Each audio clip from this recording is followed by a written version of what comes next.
with that, the 2024 season comes to an end. Good night.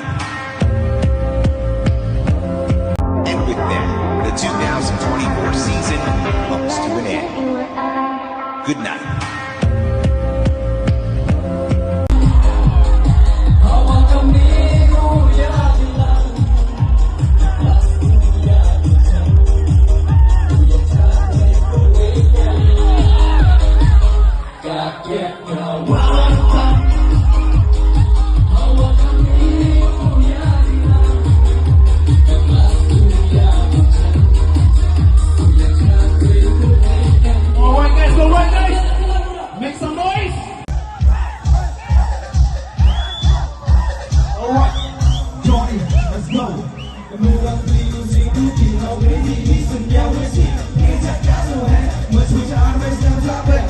Please stand up,